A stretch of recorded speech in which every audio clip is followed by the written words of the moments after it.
Ladies and gentlemen, this is the 12th and final round. Right hand, Golovkin steps in and down he goes again. Unbelievable. Mayweather makes a pay. What a rookie mistake. A sensational left hook by De La Hoya. It's fact. I'm the best. You know what I mean? Sometimes I don't want to believe it myself, but it's the truth. I'm the best. I'm going to show you how great I am. From Southern California, this is the Last Round Podcast.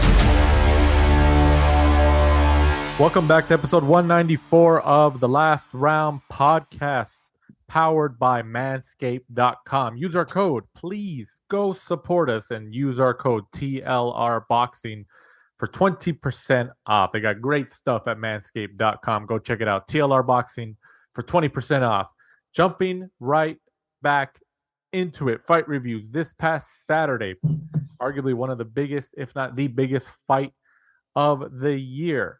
From the T-Mobile Arena in Las Vegas, Nevada, on DAZN pay-per-view. That's right, DAZN pay-per-view. For those of you that have been living under a rock of some sort, DAZN is now in the pay-per-view business. After they said they wouldn't be, and the pay-per-view was dead. $85 over here in the United States.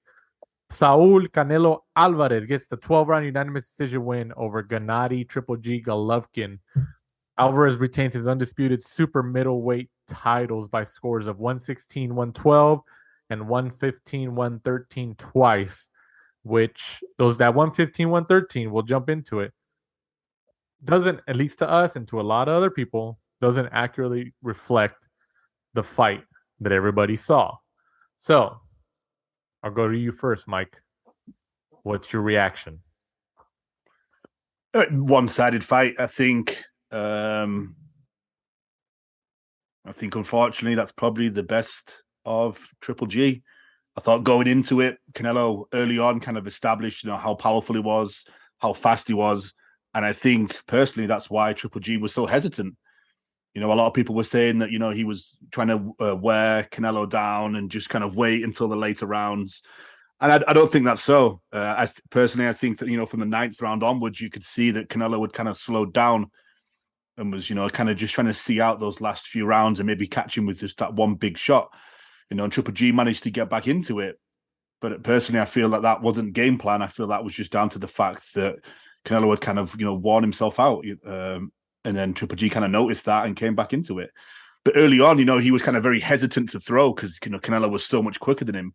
And obviously anybody that's sparred or, been in a fight, when you notice that somebody's got that advantage, you don't want to throw. Because then okay, I'm going to throw, he's going to counter me, it's going to be so quick, I'm going to get hit. And, he wants to take one to the face from Canelo. I thought the corner work by, Jonathan Banks I think it was good. I think he was saying the right things, to throw more, to do more, to believe in himself, tend to be the same things he was saying round after round after round. But just unfortunately, Triple G wasn't doing it. And even early on, I can't remember what round it was, Dan, you might be able to remember. He kind of said to him, like, hey, that's not working. Don't stand in the middle ground. It's now time to move and work on that jab, and Triple G just wasn't listening or just couldn't get it to work, I think. Maybe just, age. And then the fact, like we keep saying, that Canelo was just so much bigger, so much stronger. He just didn't really know. Plan A didn't work and plan B didn't work until, in my opinion, Canelo got tired in round 9. And then I think, being nice, I would have said the first 8 rounds to Canelo, and you could probably give Triple G the last 4. Maybe the last 4. So I would say, to me, 8-4, 9-3 on rounds.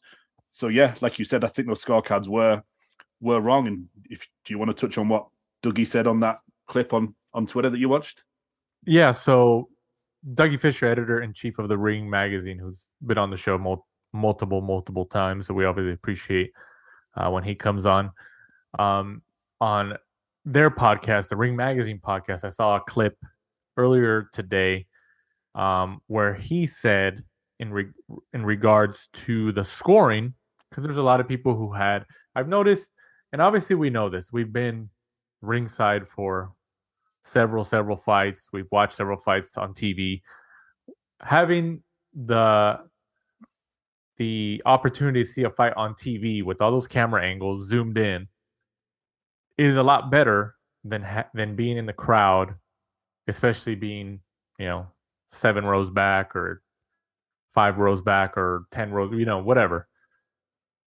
Dougie Fisher said he had a theory, which I can agree with, that he said that, and I'm paraphrasing here, but I'm pretty sure this is as accurate as I can be, where he said that he feels those judges that scored at 115, 113 looked at their scorecards after the first 7 rounds, maybe 8 rounds, and saw that they had a shutout for Canelo Alvarez, who is obviously the A side. He's always the A side. And maybe they looked at their scorecards, as human beings, and they thought, oh, wow, we have it a shutout. Even though they were right, that was right. And they had maybe some type of flashback to the first fight in 2017 where a lot of people believe that Triple G should have deserved the decision, but it was scored a draw. And that was one of the cards that was it Adelaide Bird who scored it like 118, 110 for Canelo for that fight, which was ridiculous. So Dougie Fisher had the theory that they looked at their scorecards after 7-8 rounds and they thought, oh wow, I don't want to get backlash. I don't want to make it seem like I'm corrupt, and then this whole thing blows up in my face, and the boxing media starts writing stories about that we need more training, and then the commission has to, put us on suspension and all that. So he feels that they looked at it and they felt, okay, as long as Triple G does something, they'll give it to Triple G. And you're right, I agree. I think it was 8-4 or 9-3 Canelo, regardless. The only way that Triple G could have won that fight in the last 3 or 4 rounds was if he knocked him out. But I agree with you. I think that Canelo got tired in 9-12, and Triple G still had gas left in the tank, and he capitalized on it. And he was able to win a lot of those rounds. And people say, oh, Canelo got tired in the second half of the fight. I don't necessarily agree with that, because for the first 8 rounds, he won them all. He was fine. 9, 10, 11, 12, that's not the last half of the fight. That's like the last quarter of a fight. So the last half would be 6-12 in a sense, or 7-12 or whatever. It wasn't until 9 until Triple G started finding some openings and started finding some luck in winning the round and connecting on Canelo. So going back to Dougie's theory, I that wasn't something that I thought about, but I could agree with that. I could see that happening because these judges, whether people like it or not, they're human beings, and I know they get criticized that, oh, these people need to look at different stuff. Like, I don't think we're saying like giving them the benefit of, like, in terms of giving them a pass when they do horrible scorecards, but watching a fight in the arena, even if they're as close as you can get. They're on the apron, so they have the best view in the house. But even then, watching it in person or being able to watch it on TV with all the camera angles, it's different. There's been times when we've been at fights, right, Mike, where we watched a fight and we scored it differently being in the arena. And then people on Twitter who watched it on TV and other people we talked to who watched it on an actual broadcast with all the zoomed in camera angles had it totally the other way or totally opposite. And we're like, oh, wow. But we can acknowledge that because we've been to several fights. We've been to several fights in the arenas, in these locations, and we watched several fights, obviously, on TV. So there is an acceptable margin of, I guess, judgment or error that exists in regards to scoring fights like that. Especially if you're not robotics or something, like the same thing with CompuBox. I think for the longest time there was a lot of people who thought CompuBox was like a computerized system. It's literally people pushing a button, watching the fight, pushing a button when they think something lands. I mean, like we go back to, I don't know, I forgot what fight it was, sometime last year or earlier this year, where Sky Sports had their statistics for the fight in terms of punches, total punches, was totally different than what CompuBox had, and then there was that going on and people started talking about that. So that goes to show you, like, who, how accurate are these things? And when you go to something for judging, especially like these people who are human beings, they're not robots, they're going to make mistakes. Now, sometimes the mistakes are going to be so visible, so apparent that you're just like, okay, we can't give you a pass on that because there's no way you gave, 10 rounds to one fighter and only gave 2 to the other when the other fighter outlanded his opponent, in more than 3-1 or 4-1 or something like that. Well, the 115, 113, I don't know how they got that. I really don't. That's something that's just like, that you can't give them a pass on that. But I can see, and I can essentially agree with Dougie Fisher's theory that they might have looked at the scorecards and got a little spooked, and maybe they're like, oh, we don't want to have a shutout because then people are gonna be like, oh, Canelo's the A side. Of course, when it's in Vegas, he always wins. And luckily, Triple G was able to find some success in rounds 9 through 12. But even then, if he wins 9, 10, 11, 12, it's still 8-4. Like I said, he would have to have knocked him out to really win the fight, or knocked him down multiple times to even the fight or win the fight. But yeah, I don't know how they got 115, 113. They asked Canelo about that in the post fight, and he's like, honestly, I didn't hear what the scores were. I just heard and still, and that's all that mattered to me. And I understand that. I get it. You're like, forget it. At the end of the day, a win's a win. But if one round changed, it would have been a draw. Or, like, how crazy is that if we would have got another draw? Like, imagine what a full circle that would have been in terms of, okay, the first fight, there was a lot of controversy that it shouldn't have been a draw. A lot of people, the consensus was that Triple G won that fight. He deserved the win. And it was a draw. And people thought, oh, well, Canelo in Vegas, he's the A side. That happens. That really happens. And the second fight, there's some people who still think that fight was, oh, Triple G should have won that fight. Should have been a draw. Like, no, I think Canelo won that fight too. But this third fight, Canelo won it more clearly. But I think it's also, and you tell me if you agree with this or not, it's kind of like if you're judging like a band contest or a music contest or something, and there's like 10 bands. You're gonna listen to the first band or whatever, or I don't even know, some type of contest. Let's stick with bands. You listen to the first band, you're just like, oh, they're great. That I think they're gonna win. And then you listen through all the bands, and then you listen to the last band, the 9th and 10th band. They're the ones they're gonna stay fresh in your memory because you just saw them, and like when you saw the first band was like 4 hours ago or something like that, So it's like, oh well, who's gonna stay in the front of your mind? It's gonna be that 10th band. Like, oh, maybe I should vote for them. People naturally think that way. They naturally think that way. So I think that rounds 9 through 12, Triple G had a lot of success. Canelo got tired. You could see it. And people thought, oh, Triple G, he made the fight close. Well, no, not really.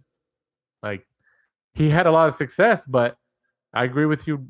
Like you said, I think the first 8 rounds, Canelo was just too fast and too crisp.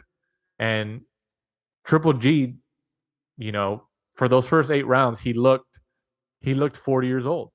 He did. He was getting hit. He couldn't keep up with the speed of Canelo. He couldn't keep up with the angles of Canelo. Canelo was hitting him. Triple G was getting hit. And I think if Canelo never got tired in rounds 9 through 12, Triple G would have probably would have lost all the fights, maybe won one round. But if Canelo never got tired, it could have been a 12-zip shutout, right? I mean, what do you think? No, definitely. Yeah, I think the game plan was just working for Canelo. Like, he just was choosing when to attack, very selective moments. And, he even got to the point that sometimes where he was kind of like changing the angle and just kind of like showboating in front of him.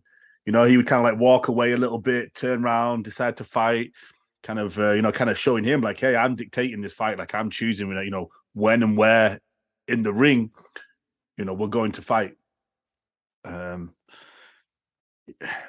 all in all, though, not a great performance, I think, from either of them. I think even though for 8 rounds, Canelo was kind of dictating the fight, I think a lot of people were like, okay, like, this is an old looking Triple G. You said you're going to knock him out. Like, now's the time. And there was a few times where he couldn't.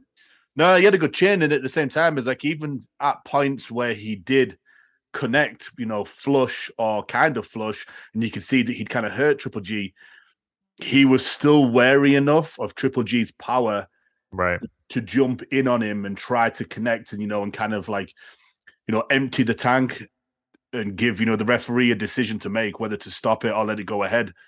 And I think that was a mark of respect to Triple G because he must know that, okay, like he's older, he looks slower today, I do have this in the bag, but I'm not going to risk it because I know that he's still got that, that power that could, turn my lights out essentially. And yeah, going to what you said about Dougie Fisher and the scorecard, like I can kind of see where Dougie's coming from, but in my opinion, and hopefully, that's not something. If you've been selected to be in probably the biggest fight of the last few years, Canelo Triple G3, I don't think you should be really thinking about what other people are going to say about your scorecards. I don't think the fact that like another event was scored this way and stuff like that, because if it was me or you decided, we were lucky enough to be picked as a judge for a fight like this, you think that you're big enough and strong enough and hopefully, good enough to be able to watch the fight and give a scorecard that you believe is 100% true and be able to stick by that, and be able to announce to anybody that challenges you, for example, like Rob Tebbett, ended up talking to, was it Glenn Feldman for that Anthony Joshua scorecard, and be able to say like, hey, I'm standing by my card 100% for these reasons. And if you're not strong enough to do that, and if you're, going to be, bent over by fans or people like that to the point where you're starting to give like 50-50 rounds or just giving Triple G a couple of rounds just to, keep people quiet, then you shouldn't be in that position. Right. No, yeah, I agree. I mean, but kind of staying on the whole judges topic here, do you think that more judges should be open to interviews? Or do you think that only taints the sport in terms of scorecards going forward if that happens? Support for the Last Round podcast is brought to you by Manscaped.com, who is the best. That's right, the best in men's below the waist grooming. Their products are precision engineered tools for your family jewels. Manscaped's performance package is the ultimate men's hygiene bundle. Join over 6 million men worldwide who trust Manscaped.com with this exclusive offer for you from us and Manscaped. 20% off and free global worldwide shipping with the code TLR Boxing. That's TLR Boxing at Manscaped.com. If my math is correct, and it usually is, I'm pretty good at it 99% of the time, or maybe it's 9% of the time. That's about 12 million balls. Don't forget, TLR Boxing at Manscaped.com for 20% off. Please help us out. It kicks us back some support with our partnership with Manscaped.com. They have some great stuff. We've been using their stuff for over a month and a half now. I love their trimmer, their ball deodorant for your nutsack. That thing works. Go and check it out. Once again, TLR Boxing at Manscaped.com for 20% off. And now, back to the show. No, I don't think they should be, because if you could be an excellent judge at scoring a fight, but not good at interviews. And the people that you're talking to are excellent in interviews, and it's kind of like being up on the stand against a very good lawyer, where they're going to set you up with a question to make you look silly, and then from that date of that interview going forward, they've trapped you into like a question of some sort and made you look, incompetent with your answer. And then you may not get cards, or for the rest of the time, the fans are going to be like, oh, fucking hell, Shepard's on this card. Guy has no idea what he's doing. But you are very good at scoring cards. But the problem is you're not very good at interviews, or the interviews are set up. So that's why I don't think you should. I don't think you should have to, because of that reason. Honestly, speak to whoever. I don't even know who replaced Bob Bennett, but Bob Bennett, Andy Foster, those guys could be there and speak for the judges and the referees and stuff like that. Andy Foster is head of California Commission. Bob Bennett was the former head of the Nevada Commission. Correct. Yeah, exactly. So yeah, in my opinion, no, and that for that reason, because they're there to do a job. I don't think they should have to be, answered to everybody just for that fact. If they're very good, like you'll see Jack Reese. Jack Reese has done interviews. Jack Reese has done interviews on here. Yeah, he's very articulate and stuff like that. And I think he can, or leave it up to the referee. If the referee feels or the judge feels that he's articulate enough and he's very comfortable in his own skin to do interviews, then do it. But if that person doesn't want to be put in that position, then I don't think they need to be. Yeah, then it's not due to the fact that they're hiding anything. It's just due to the fact that they're maybe not comfortable at doing that. They're not experienced at doing that, and they're going to get tricked into looking like a fool. And then who wants that? Nobody wants that, right? To be embarrassed on TV on an IFL interview in front of potentially 500,000 people. No, right. No, yeah, you're right. You're totally right on that. That's why, you mentioned referee Jack Reese. He does a lot of interviews, probably more than any other referee that you can think of, all over the world, I would think, right? I mean, he did one after that, probably his biggest moment in the last Fury decade, Wilder.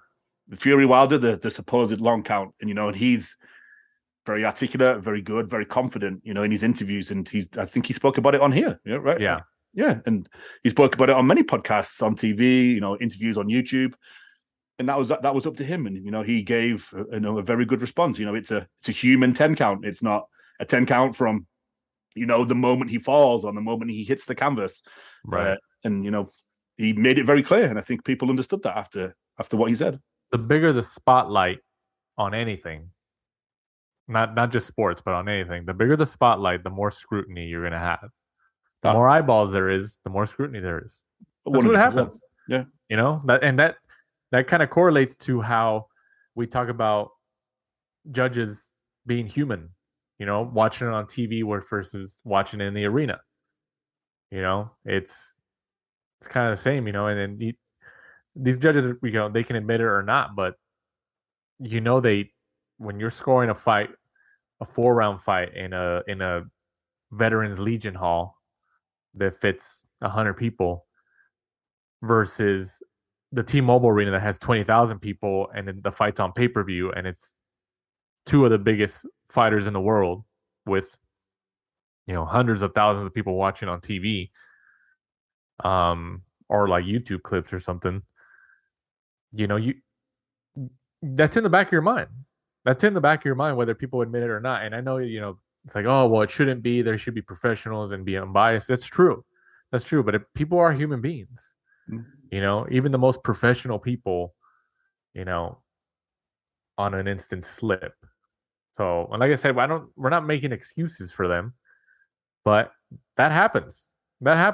And, there's some people that I've met that never even been to a fight.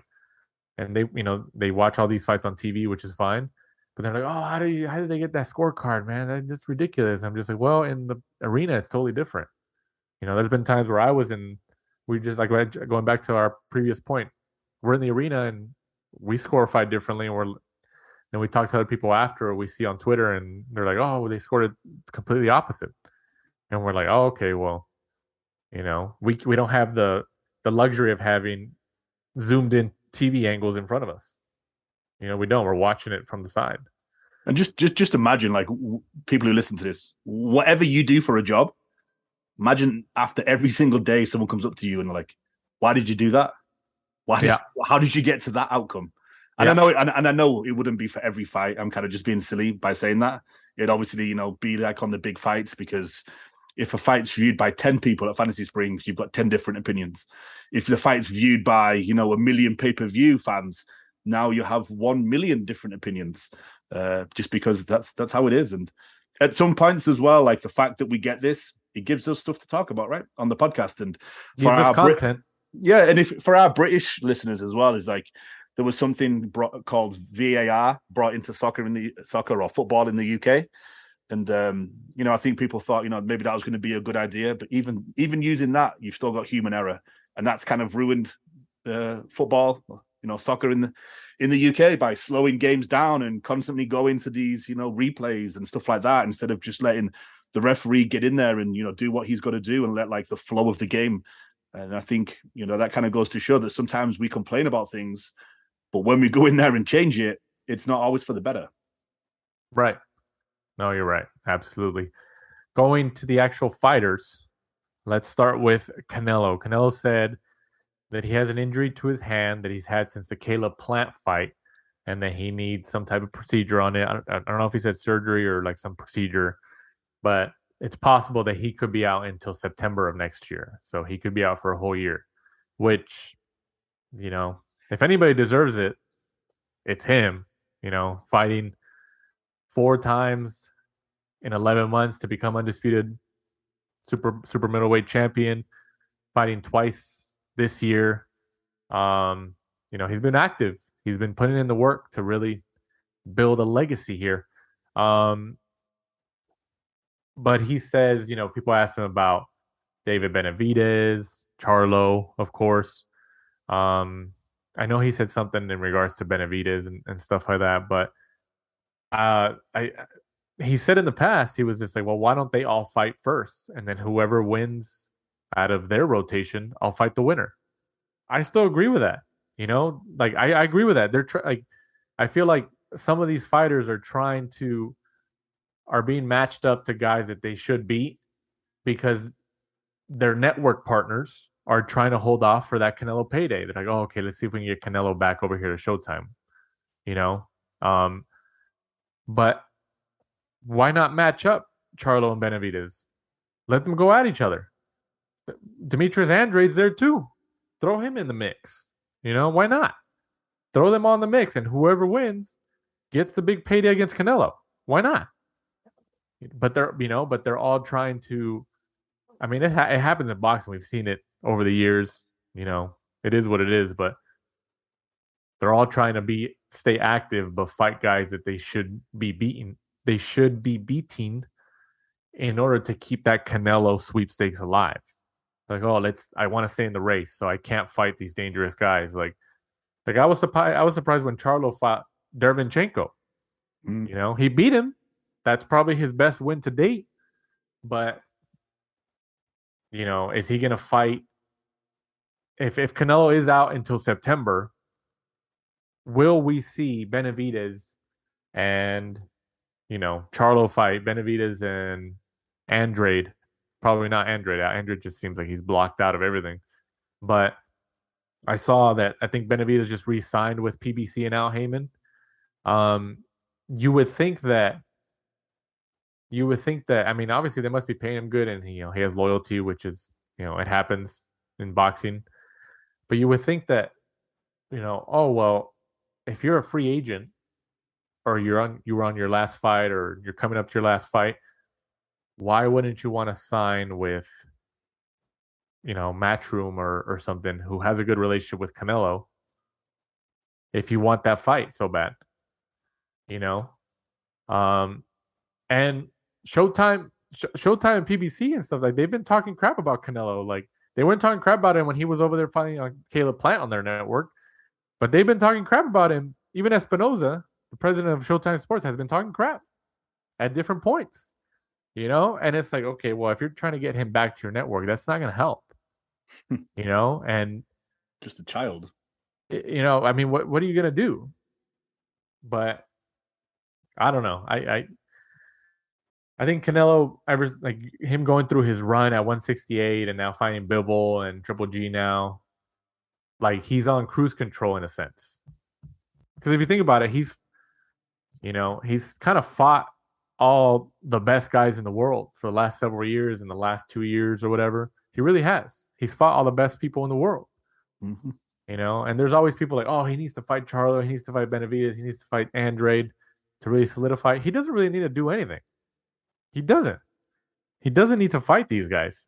It'd be great if he does, him and Benavidez is probably it's a great fight. Benavidez is probably the best opponent for him that's left. But if Canelo never fights him, we go back to the scrutiny. The bigger the spotlight, the more scrutiny. The more eyeballs there are on you, the more scrutiny. People are always gonna, they do it to Mayweather. They did it to Pacquiao. They did it to De La Hoya.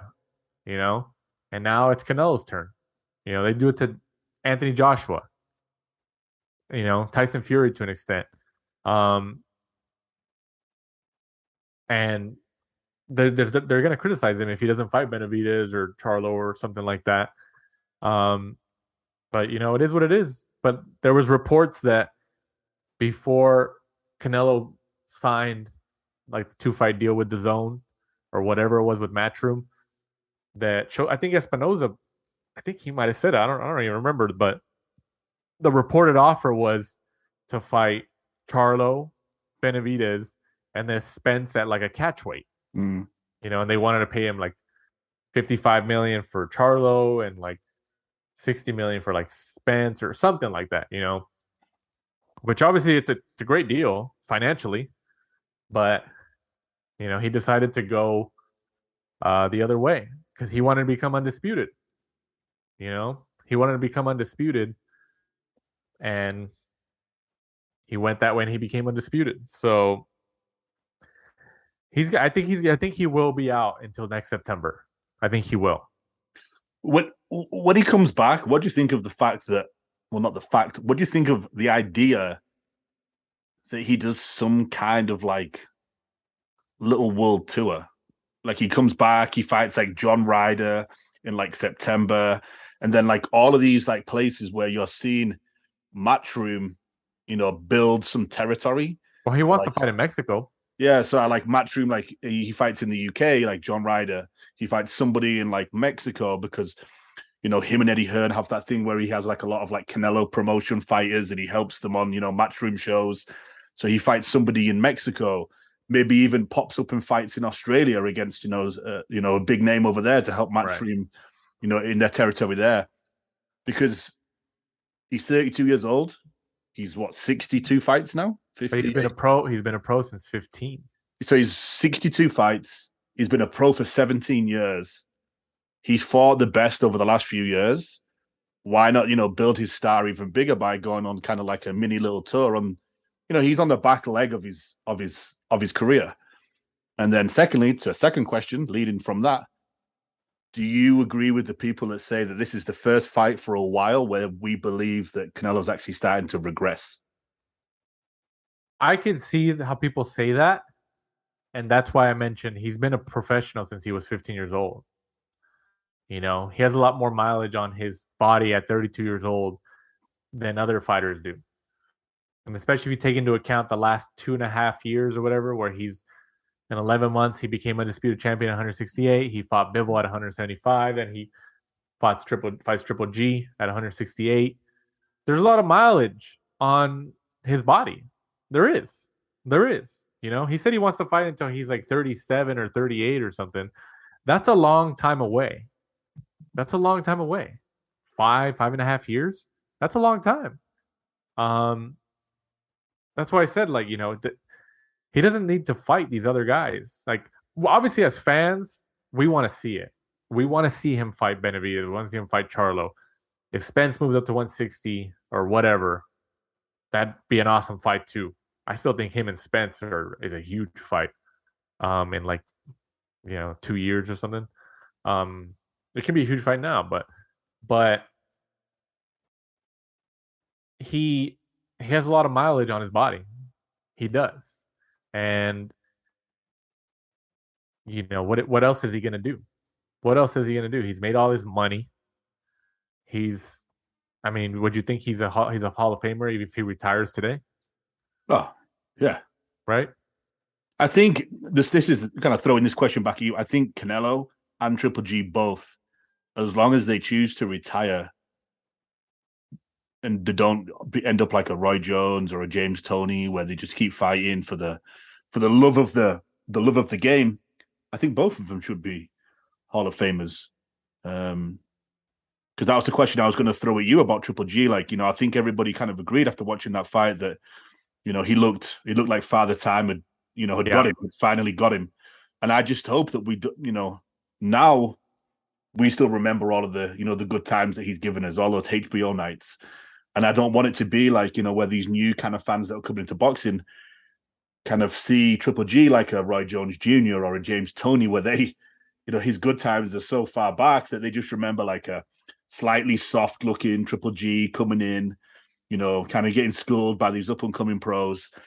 And that's why I thought it was a perfect time for Triple G to retire, even though it was on a loss. It was on a huge, huge, huge event. He didn't get knocked out.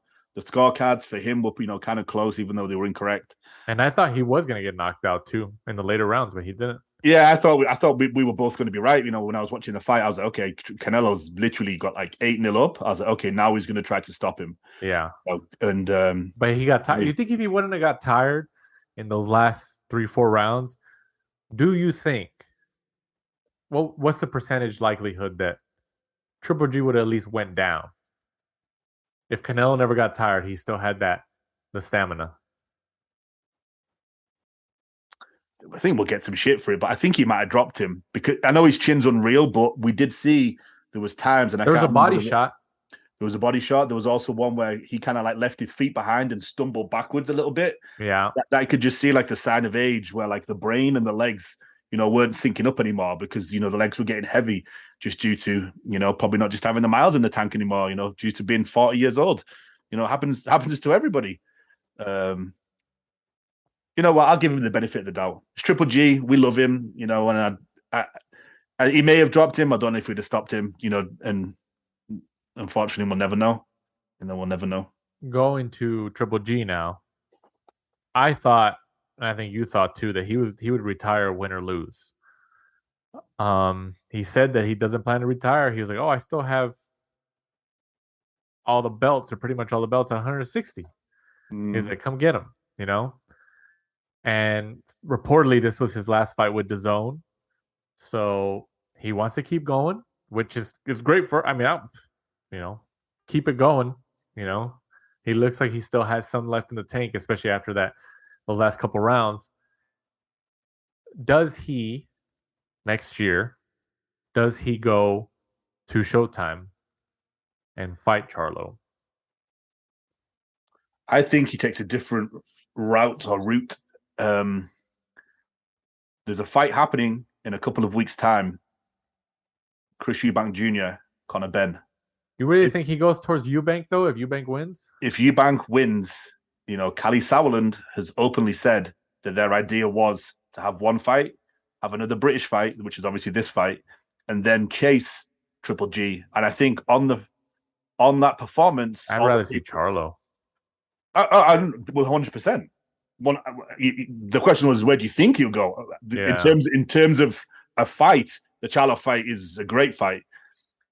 But I think the Chris Eubank Jr. fight is a huge payday, a big fight in the UK for him. Yeah. And he's is that a stadium fight? Oh, I would definitely, because Triple G, he doesn't go to the UK. So, if you're a boxing fan, you really think so? You really think that's a stadium fight over there? Maybe not like Wembley, but I'm talking like you could do like the Manchester Arena, the O2, somewhere like that would sell out for somebody like Triple G on the last leg of his career. And Chris Eubank Jr. is more of a combination puncher. He's not like a one-punch knockout artist where he could get hurt against Charlo. If he gets in the ring and, we are right and that Father Time has touched him and said, hey, it's pretty much time. It's pretty much time. And then if maybe not that fight, Munguia. Oh, yeah, I forgot about Munguia. That's right. That's right, yeah. Just Mexican fans, dude. Like, they'll sell that out. We've seen it against lesser names. Munguia just some good numbers in California. Who gets Charlo first, Triple G or Munguia? Or who does Charlo fight first, if you want to put it that way, Munguia or Triple G?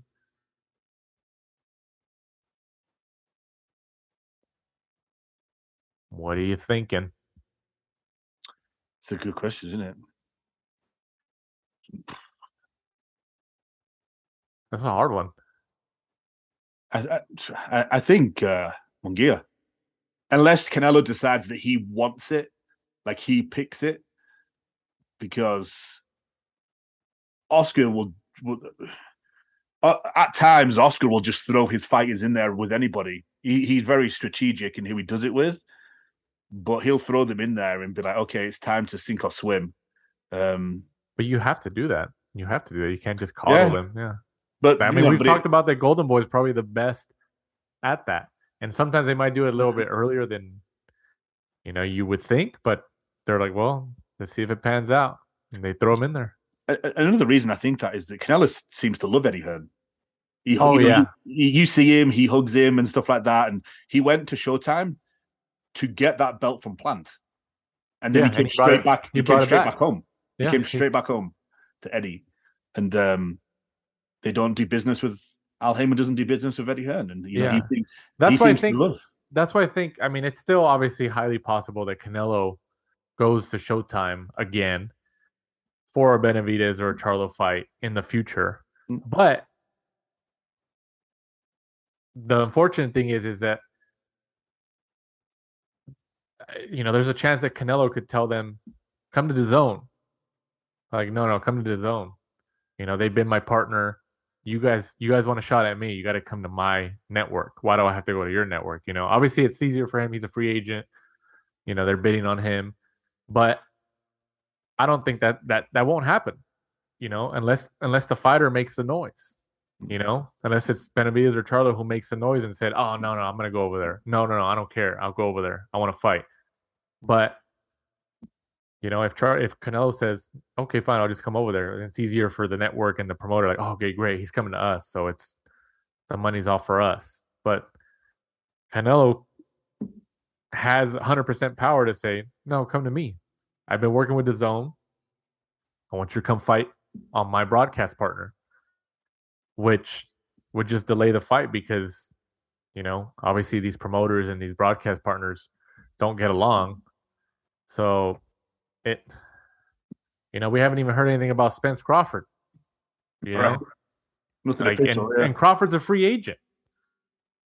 It's like I don't know. It's a total mess. But Triple G says, like I said, just repeating what we were just talked about. Triple G says he's still going to keep going.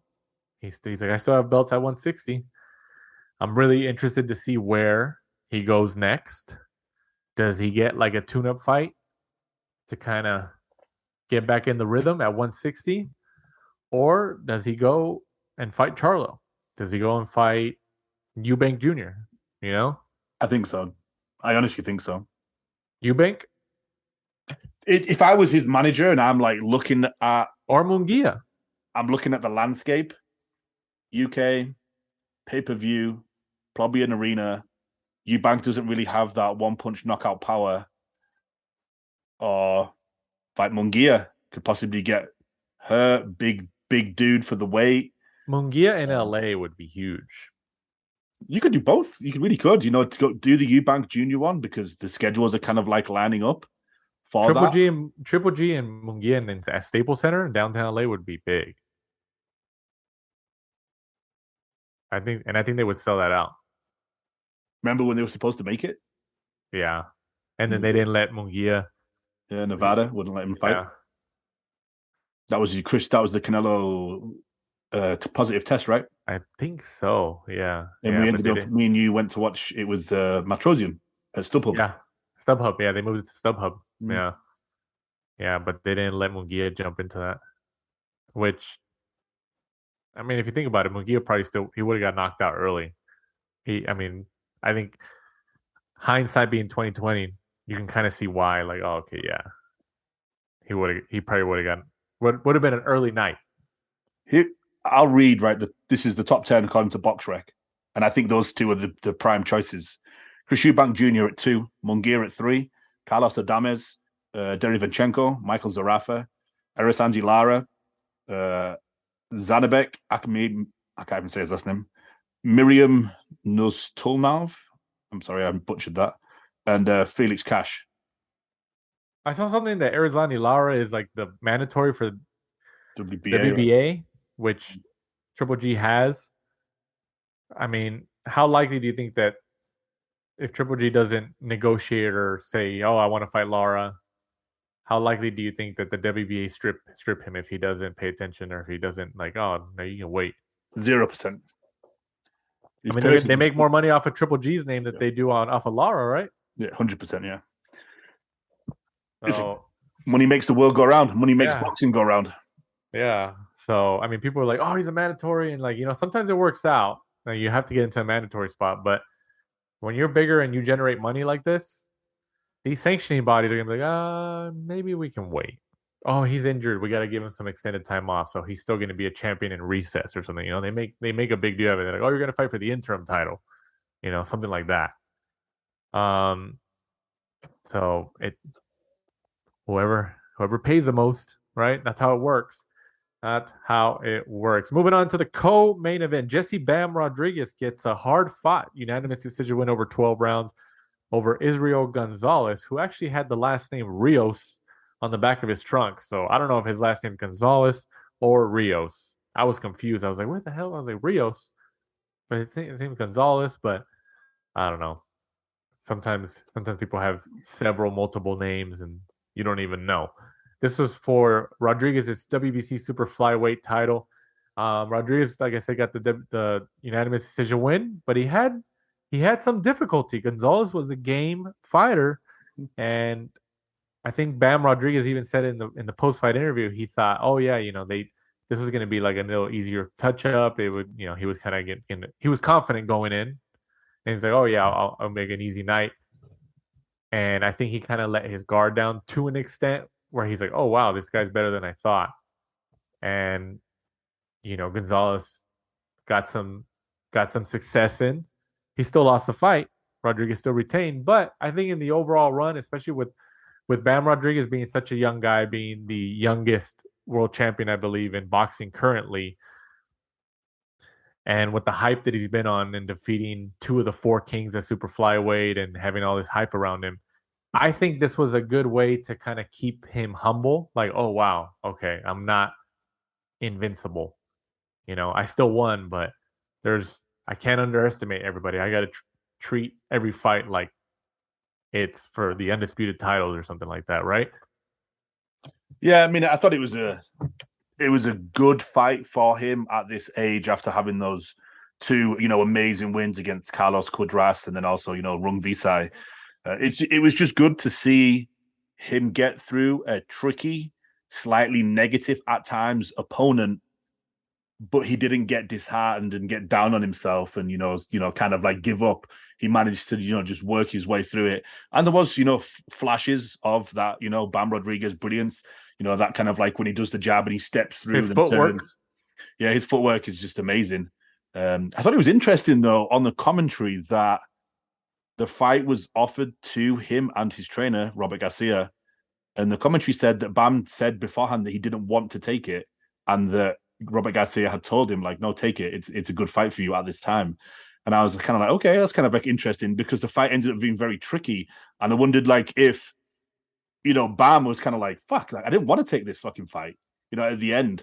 And I wonder who misjudged that then, because it seems like just based on that, like, was it Garcia who misjudged Gonzalez?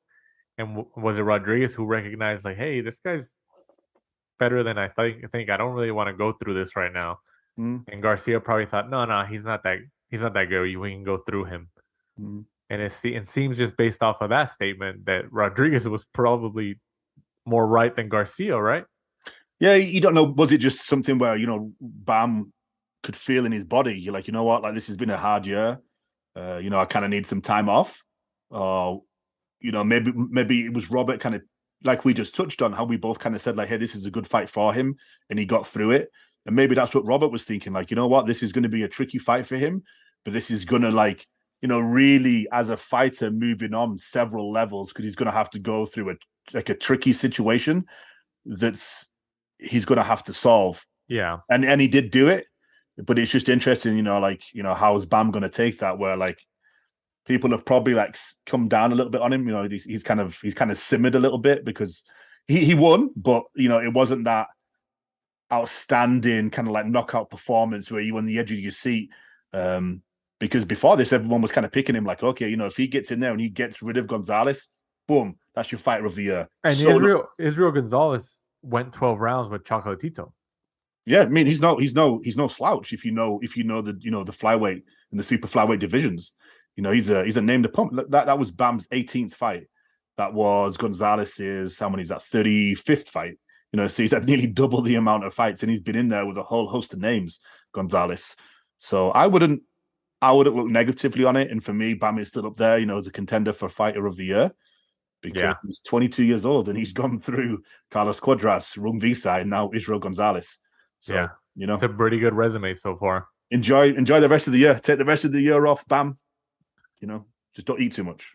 Yeah, exactly. And the scores, I don't think we mentioned the scores, but the scores for this fight were 114, 113, 117, 110, and 118, 109, all for Jesse Bam Rodriguez. All those three scores don't even tell you what fight. Like, if you didn't watch the fight and you saw those scores, like, okay, what fight were people watching? What happened? Because you see 114, 113, oh, that was a good fight.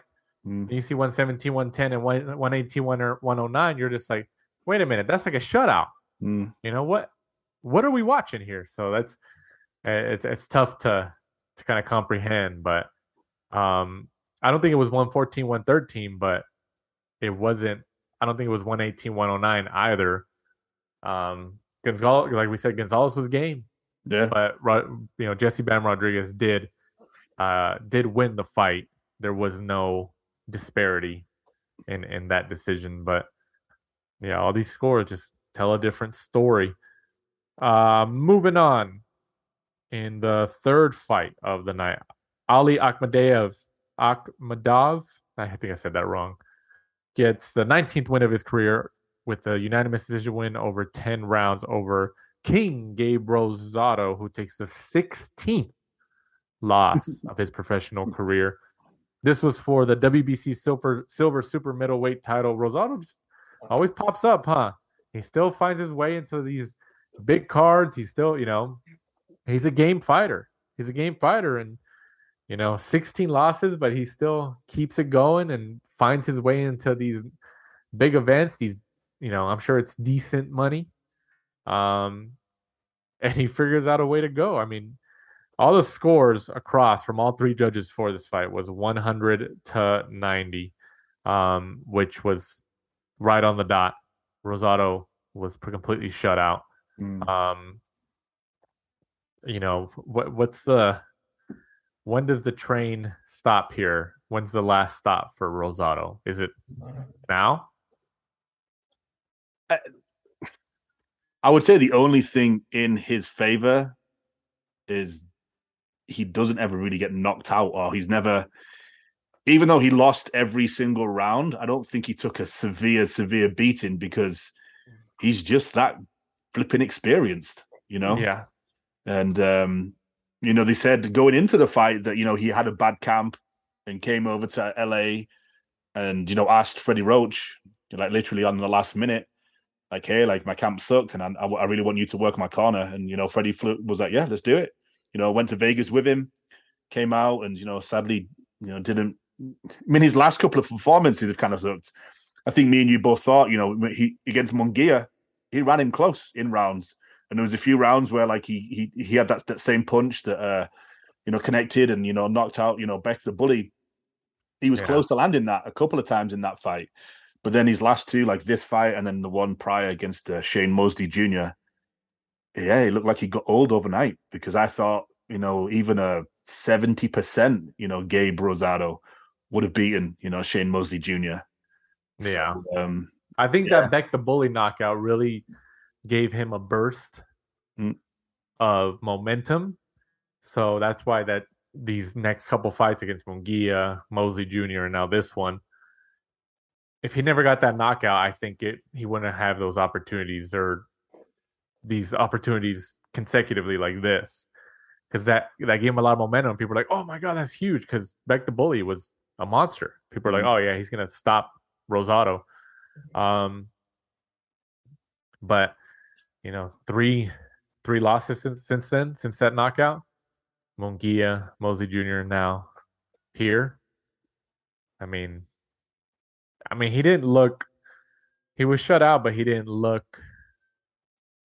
I mean, what do you think? Do you think he looked No, I don't think he completely looked out like. of it where he needs to like, hey man, maybe you should retire? No, surprisingly, no. Like I See, didn't. he's gonna keep going then. They're still gonna give him a chance.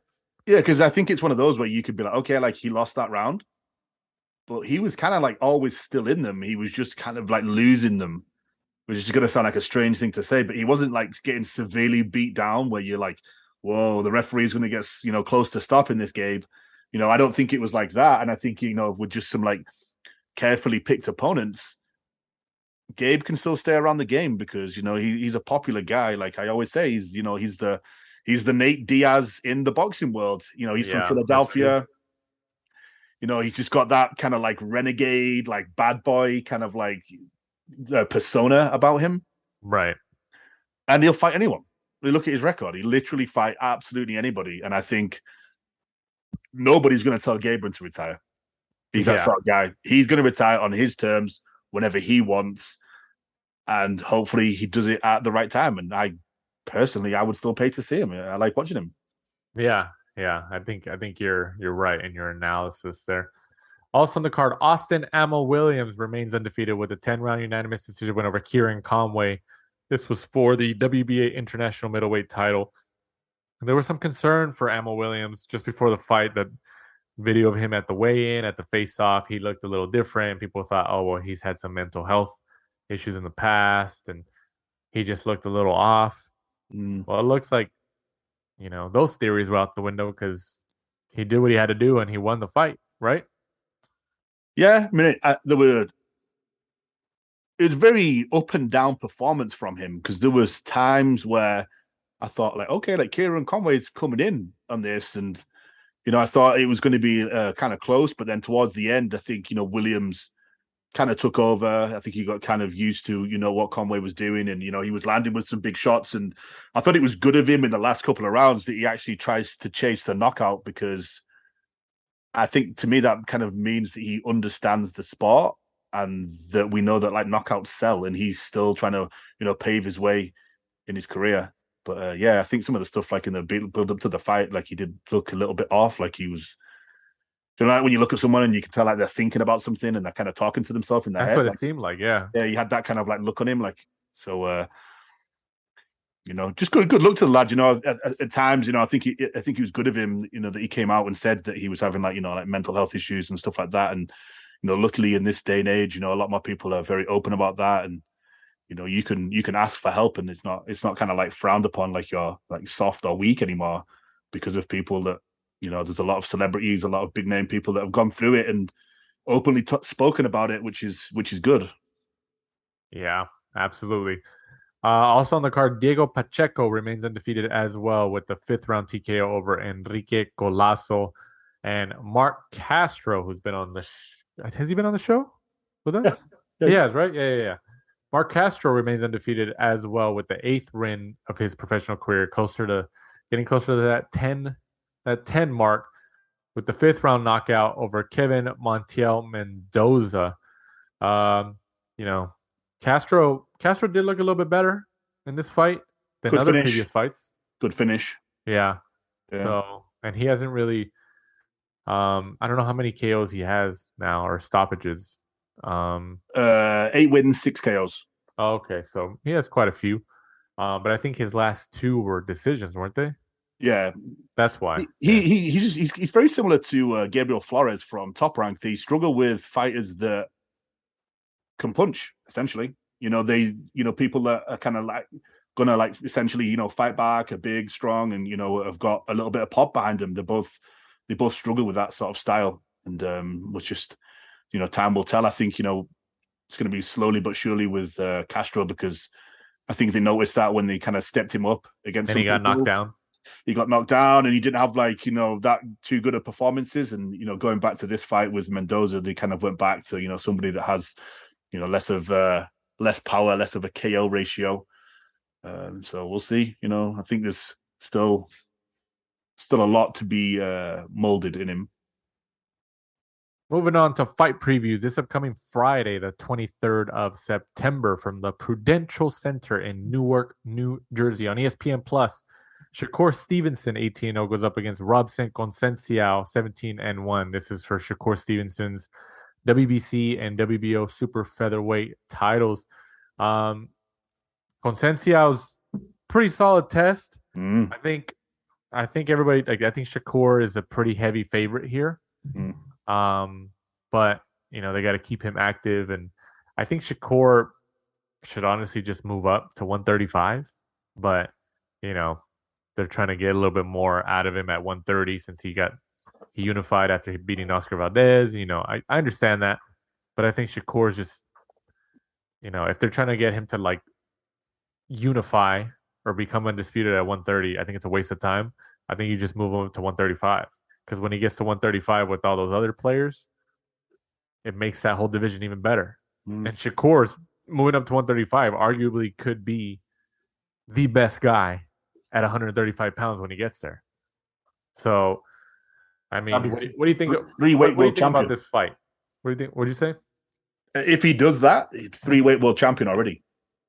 Yeah, 126, 130, 135. Yeah, if he goes up to 135 and manages to get a strap, manages to get a title. Yeah. He'd be 3-weight world champion at the age of, let's have a look. What is he at, 22? No, I think he's older than 25. That. 25. Yeah. Looking at this fight, I honestly think it could be trickier than people think. You think Robson Conceicao is a good fighter. He is, but I just think Shakur is he's a special fighter. Like Kevin Ioli's right. The kid's a special fighter. No, he is. I still have Shakur as a favorite, but I don't think it's going to be a walk in the park. I think it could be a little bit technical. I see it going to 12 rounds, and I see Shakur coming out on top. But Robson Conceicao should be unbeaten. Robson Conceicao beat Oscar Valdez. No, right? Yeah, I guess no. Yeah, that's not that I don't agree with you. He's a great fighter, and he, like you said, he likely beat Oscar Valdez, but Oscar Valdez is not Shakur Stevenson. We saw how Shakur Stevenson handled Oscar Valdez. And I'm telling you, I think just Stevenson's just that he's got visible levels of above everybody else right now.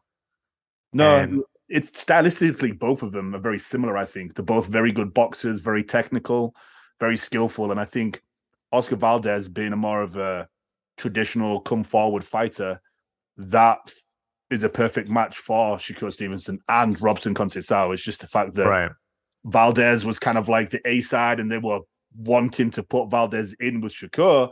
That I think that Robson Conceicao lost that, kind of like close decision. But he's had an amazing like amateur career, gold medalist at the 2016 Rio Olympics. I think it could be a very technical fight, but I still think that Shakur Stevenson comes out on top. And yeah, it is very interesting to see. Do you just wait, and try and pick up some more belts at 130, or do you just go, what, F it? Like, well, they want to put him. Who else has the other belt? Let's have a look. I can't remember off the top of my head right now. At 130. 130. You've got Joe Cordina has one. Well, that's not going to happen. And then who's it? Who's the other one? It's Hector Garcia, right? Didn't he beat like Chris Colbert? Oh, is it? Oh, I think you might be right. See, like after this fight, there's no reason to keep Stevens at 130. There's not. Roger Gutierrez has the WBA, and then Cordina has the IBF. There's no reason to keep Stevenson at 130 after this fight. Move him up. He doesn't need to go after, like, it's not worth it. The guy's obviously talented, and he's way more talented than everybody else in that division at the moment. Move him up to 135 and at least make those big profile fights at 135 pounds. Ryan Garcia, Tank Davis, Devin Haney. Imagine a Devin Haney Shakur Stevenson fight. A lot of people might find it boring because they're both technical fighters, but it'd be a great tactical matchup. But yeah, I think Ryan Garcia. I agree with you, but I think that they'll probably keep him at 130 until they can get one of those fights on the dotted line. Like, you may as well keep those world titles and try to collect the others. But the day that Devin Haney, Gervonta Davis, Ryan Garcia, any of those say like, "Hey, let's go," and it's time to sign it, then yeah, bang, move up as quick as you can. It's only like £5, so it's just probably not making weight a little bit. Just instead of having to take all the water out and boil yourself down, and I'm sure you can just stay a little bit heavier for the fight. Because yeah, like you said, those are the biggest fights to be made. But until then, you may as well just kind of keep yourself at 130 and chase. I think you could do that. I think you could probably get both of those guys into the ring within the next year. Roger Gutierrez and Joe Cordina. Yeah. Not impossible. Maybe, but Cordina's a matchroom fighter, isn't he? Yeah, but I don't see them doing an Al Heyman. Bob Arum doesn't like Eddie Hearn either. I think they work together though for the best of. I don't know. For the best payday, big fight. See, I think those are wasted times for Shakur Stevenson. He's better than those guys. Not well, yeah, they are. He's better than them. He's an unbelievable talent, but it's just that's what I'm saying. Like, why waste a whole year to fight those guys? Why not just eliminate those matchups and have him move up to 135 and try to get fights with the bigger profile guys at 135 pounds, more paydays, bigger paydays? Wait, but what I'm saying is, I think the day that they can do that, and those opponents agree to get in the ring, right, then move up. But in the meantime, just stay at 130 because unfortunately, we know how hard it is for some of those people. But at the minute, the only way to go is Devin Haney in terms of world titles. He's got them all. Right. But maybe what that's kind of, now that I think about it, maybe that's kind of true. Why Top Rank might want him to keep him at 130 because they know, okay, if we move him up to 135, he's probably going to be the favorite against Devin Haney, and he'll beat Devin Haney and become undisputed at 135 right away. But that would be an all Top Rank fight, right? Because Devin Haney signed a 3-fight deal. I bet you that's what they're shooting for eventually. Or Loma, right? Because they keep talking about Loma, don't they? Yeah, and Lomachenko's there too. Imagine a Shakur Stevenson Lomachenko fight at 135 pounds. That'd be awesome. That's the guy who gives him his best fight right now, is Lomachenko at 135 pounds. Even at 130. I mean, Lomachenko says he can still make 130. Yeah. Lomachenko Stevenson at 130. There's a lot of good fight. There's so many good fights at 135 for like all of them. A huge fight between them all. Like, look at Isaac Cruz. Throw Pitbull in there. Yeah, I forgot. Yeah, you got Pitbull right there. Right. This is another great fight to watch. Also, this upcoming weekend, this Saturday, the 24th of September. Oh, the Shakur Stevenson fight is actually on Friday.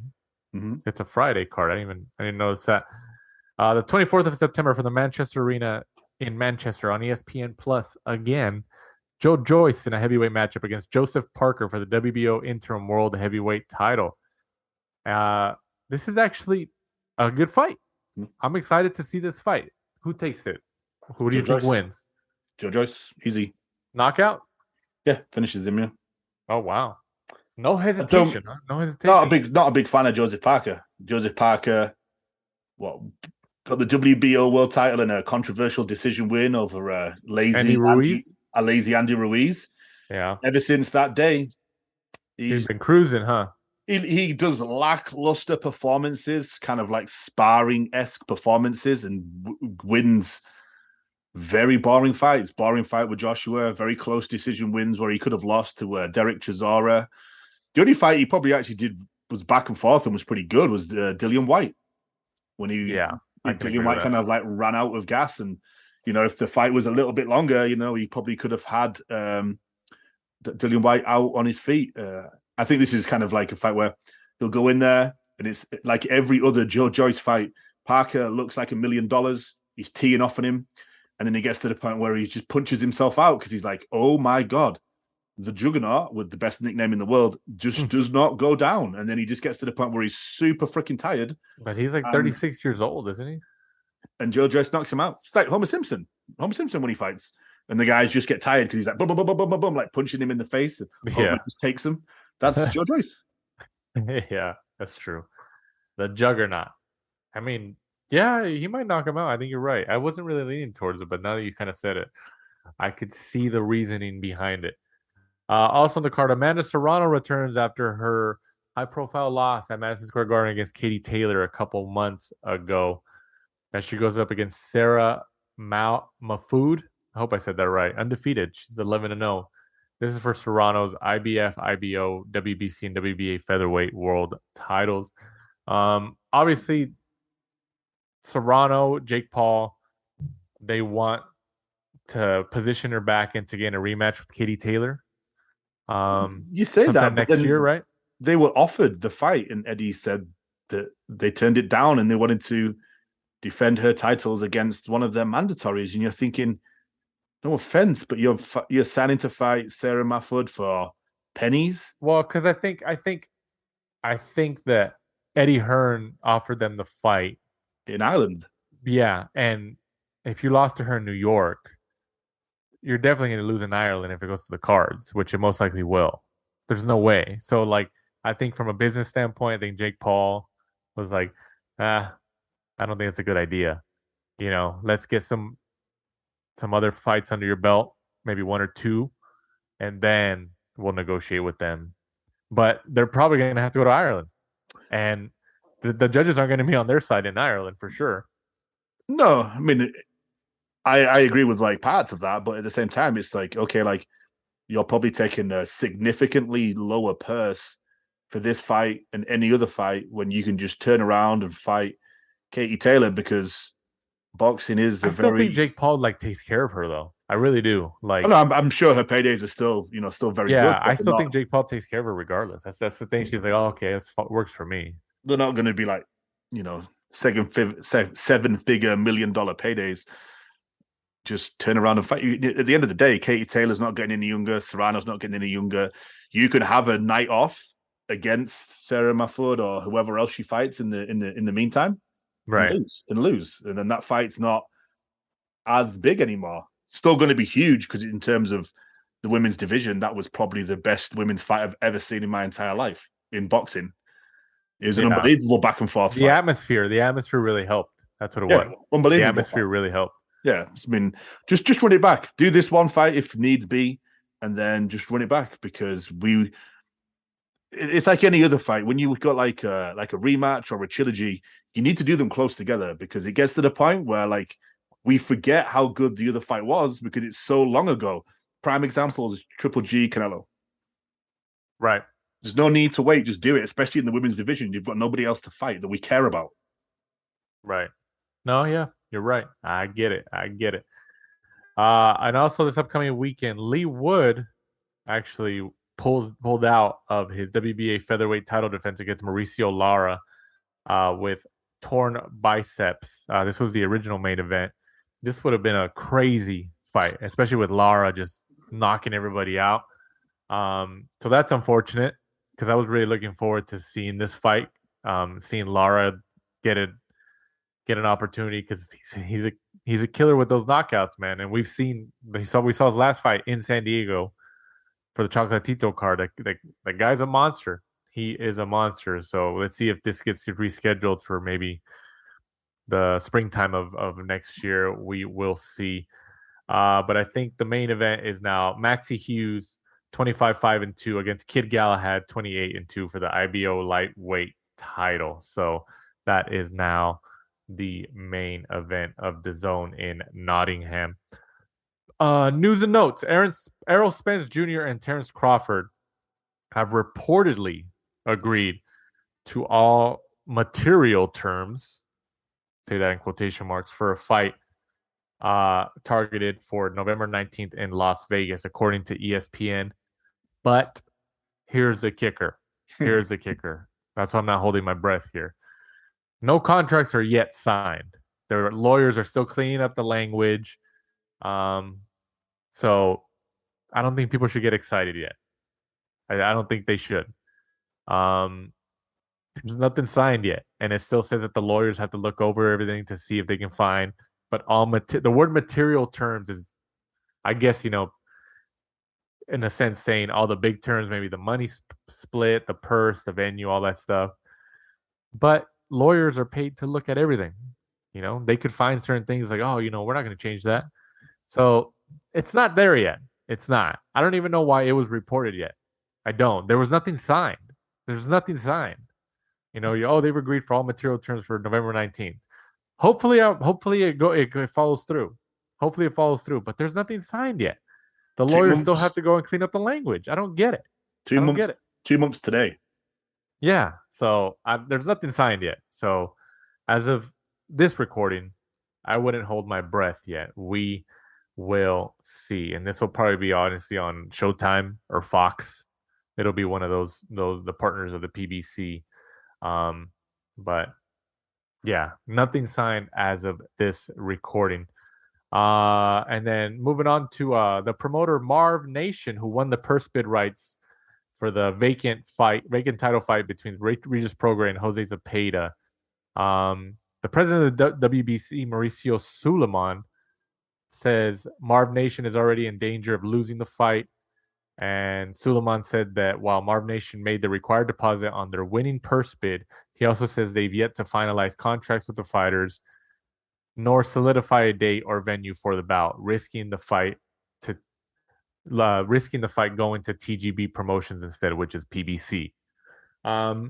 Are you surprised about this? They have no broadcast partner. People were thinking like, oh, where did they come from? Who's backing them? Who's giving them money to bid on their behalf? Sometimes people thought it was Triller. It still could be Triller, but maybe it's not. Are they going to lose this fight? What do you think? It's looking like it. When they're not meeting deadlines and stuff like that, it must be something to do with financial issues. And if the rumor was right that the money was coming from Triller, then we've seen all over the internet the amount of fighters, vendors, commentary people, reporters, journalists, everybody that hasn't been paid and that having to take legal action to be financially reimbursed for some of the money that they're owed. It's not looking too good for Triller. So yeah, it's looking like it'll probably go to PBC or TGB as it's they bid $2.4 million for this fight too. That's a lot of money. Yeah, it's substantially more than so you feel bad for the fighters because they're probably thinking to themselves like, oh hell yeah, this is going to be a great fight and also a good payday for us. And it's going to be less, unfortunately, if it goes to TGB. But we were all shocked at the time with the amount of money that was bid, and we did wonder how they were going to recuperate that. So yeah, that I imagine this whole time it was like a publicity stunt. Like, hey, let's just throw our name in the hat because we're gonna get a lot of media for this, but we're actually not gonna follow through. But we'll get a lot of publicity for it, and people were like, "Oh, I remember Marv Nation." We'll get a lot of media for it. I mean, if it was, you never know. If the rumors were true and it was from Triller, then they need to ban them from purse bids because they've done it twice. They did it to Teofimo Lopez. Yeah, that's probably why they thought like, oh, there's a chance it could happen again. Let's use one of these smaller guys to do the bidding for us. Could be it. Could be it. But once again, guys, we appreciate you guys listening to this week's episode of The Last Round, following the end of the trilogy between Saul Canelo Alvarez and Triple G Gennady Golovkin. The end of an era for those two fights, but they're both still moving on. Canelo probably won't be back for the next year, but Triple G says he's going back down to 160 to defend his belts. Hopefully we see him against Charlo, him against Munguia, him against Eubank Jr.